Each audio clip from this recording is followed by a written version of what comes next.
Elisabethville, troisième escale de notre itinéraire africain.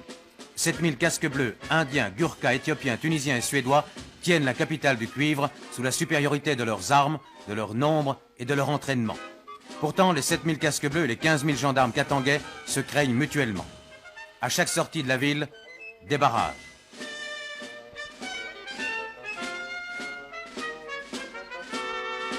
L'aérodrome de la Louano, où se trouve également le camp de transit des réfugiés Balouba, est aux mains des casques bleus qui fouillent vos bagages dès votre arrivée pour voir si vous ne transportez pas d'armes. Ce barrage, celui de l'avenue Tombeur, est devenu tragiquement célèbre. Il sépare la ville européenne de la cité indigène. Les casques bleus l'ont établi au lendemain du 11 juillet. Le bouclage d'Elisabethville est désormais complet. À la moindre alerte, le piège se referme sur 12 000 blancs enfermés dans la ville comme dans une souricière. Ce barrage est une provocation, ont dit les Katangais. C'est pourquoi les femmes katangaises ont voulu rencontrer le représentant de l'ONU, M. Bach. Celui-ci s'est fait prier, il n'en fallait pas plus.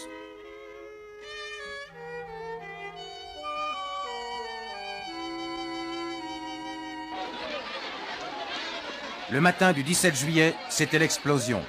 5000 femmes en colère forçaient le barrage katangais, mollement défendu, et attaquaient en force les casques bleus indiens. Ceux-ci s'efforcent de contenir la fureur des femmes qui veulent à tout prix enlever, ni plus ni moins, le barrage de l'ONU. Les femmes ont mis le feu à la brousse, ont arraché des fusils aux casques bleus débordés.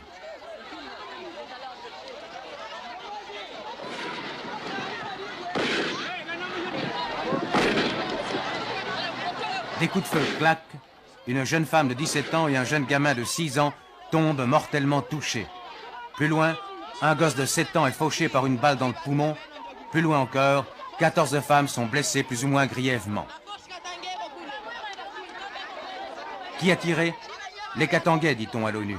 Les Onusiens, réplique M. Tchambé. Selon notre propre enquête menée avec le maximum de rigueur, il semble probable, mais non certain, que les projectiles proviennent d'armes de l'ONU. Mais la vérité nous oblige à dire aussi, après enquête serrée également, que cette manifestation des femmes était loin d'être spontanée. Nous savons que des politiciens avaient circulé dans la cité quelques jours auparavant, et même la veille, pour inciter les femmes à manifester contre la présence de ce barrage.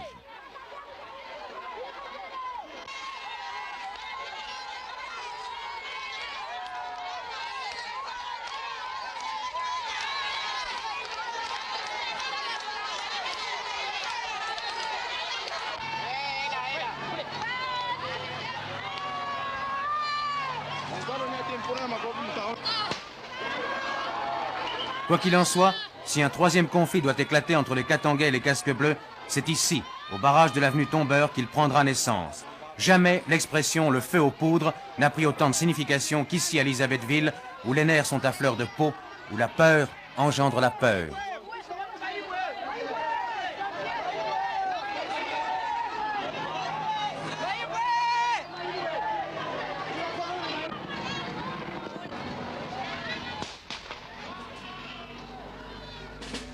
À la morgue, des cadavres de trop. Un jeune garçon de 6 ans, achevé à coups de baïonnette, prétendent les Katangais.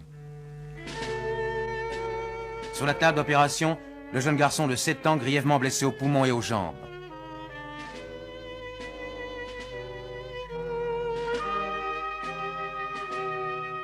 Le surlendemain, M. Tchambé et M. Gardiner, le représentant de l'ONU, venu de toute urgence au Katanga, assistaient aux funérailles des victimes de la manifestation. On pouvait craindre le pire, des morts exploités à des fins politiques, mais la consigne était au silence, peu de monde à l'enterrement, des morts inutiles pour rien. Si on a évité le troisième conflit, c'est grâce au sang-froid de la gendarmerie katangaise. Vous savez que cette campagne de provocation a déjà commencé depuis très longtemps. J'ai fait des protestations après protestations. Ensuite, après la célébration du 11 juillet, ce barrage a été installé rien que pour provoquer la population. Évidemment, nous ne sommes pas disposés, nous, à nous battre contre l'ONU, mais comme je l'ai dit il y a quelques jours, si nous serons attaqués, nous devrons nous défendre. Le secrétaire général des Nations Unies, M. Tante, a résumé le problème katangais en une formule lapidaire. Il a dit « Le Katanga, c'est un problème d'argent, et l'argent, c'est l'union minière ». Eh bien, monsieur le secrétaire général, je crois qu'il s'est trompé. Parce que si l'union minière existe, c'est parce que nous, comme autorité, nous avons voulu que l'union minière existe. Je peux vous citer l'exemple de la Forminière, qui est une société installée depuis 1905, qui a fermé ses portes maintenant. Donc, si nous n'avons pas pris des mesures le 11 juillet 1960, l'union minière n'existerait plus non plus aujourd'hui, parce que le 11 juillet, tout le monde, tous les agents européens de l'union minière étaient partis. Et j'ai dû demander aux autorités de l'union minière de rappeler tout son personnel. Donc le problème katangais, ce n'est pas le problème d'argent. Ensuite, toutes les revenus du Katanga ne peuvent pas tout de même combler le déficit de 11 milliards du gouvernement de Léopoldville. Compte bien fait, n'est-ce pas, ce que les Katanga pourraient donner en tout et pour tout, si tout marche bien, s'il n'y a pas de provocation continue de la part de l'ONU, ça serait environ 500 millions de francs par an.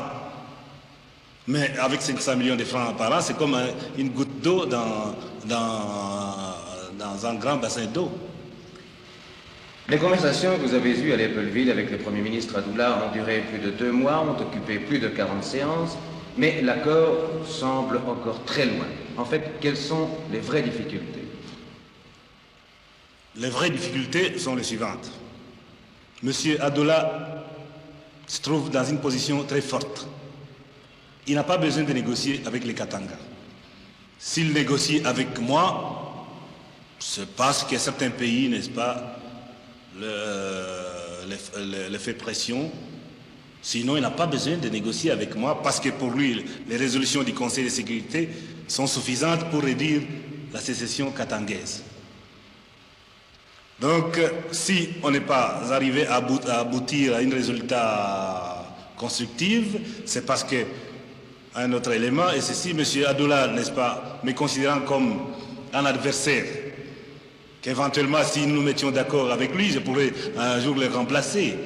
Et puis, vu ma popularité à Léopoldville et tout ça, ce sont des éléments qui ne permettent pas à M. Adoula de se mettre d'accord avec moi, parce qu'il voudrait jeter toute la responsabilité du mal que subit le Congo sur moi. Mais est-ce que vous avez besoin de négocier avec Adoula? Dans l'intérêt du Katanga et du Congo, comme je l'ai toujours déclaré, il faut que nous trouvions une solution dans ce qui sépare les Katanga et les Congo. Dans la presse internationale et aux Nations Unies, on parle abondamment des fameux mercenaires. Y a-t-il encore des mercenaires au Katanga? Vous savez que le mot mercenaire, c'est ce qui permet aux Nations Unies de faire tout ce qu'ils voudraient au Katanga. Parce que pour nous, comme je l'ai déjà déclaré à plusieurs reprises, un gendarme katangais ne peut plus, après le 28 août, le jour que les Nations Unies ont chassé tous les officiers étrangers, les gendarmes katangais ne peuvent plus accepter d'être commandés par les étrangers. Pour moi, et j'ai vu de mes propres yeux, il y a beaucoup de mercenaires à Léopoldville. Et beaucoup. D'ailleurs, ils se promènent en tenue militaire. Les Nations Unies n'en parlent pas. Il y a beaucoup n'est-ce pas, il y a une mission de recrutement de mercenaires pour le gouvernement de Léopoldville. Les Nations Unies n'en parlent pas. Dernièrement, les gendarmes katangais ont tué un mercenaire de l'armée nationale congolaise. On n'a pas fait cas. Mais si c'était un mercenaire katangaise, on aurait crié un peu partout. Ici, au Katanga, le problème mercenaire n'existe pas. Êtes-vous ce que l'on appelle un mercenaire? Oui, j'en suis un, oui. Y en a-t-il beaucoup au Katanga? Il y en a assez bien, mais beaucoup moins que l'on a l'air de le croire, en tout cas à l'ONU et en Europe, dans les pays d'Europe, oui. Pourquoi êtes-vous mercenaire? D'abord parce que nous aimons ce pays, nous estimons que nous devons faire quelque chose pour ce pays, et parce que j'estime que nous sommes nécessaires du point de vue militaire à l'action militaire ici au Katanga. À votre avis, s'il n'y avait pas de mercenaires, que vaudrait l'armée katangaise? Est-ce qu'elle craquerait au premier coup de feu? À proprement parler, craquer au premier coup de feu, non, mais elle ne tiendrait pas longtemps en tout cas. De toute façon, pas devant l'ONU et très peu devant l'armée nationale. On parle aussi énormément à l'extérieur d'un afflux de mercenaires français.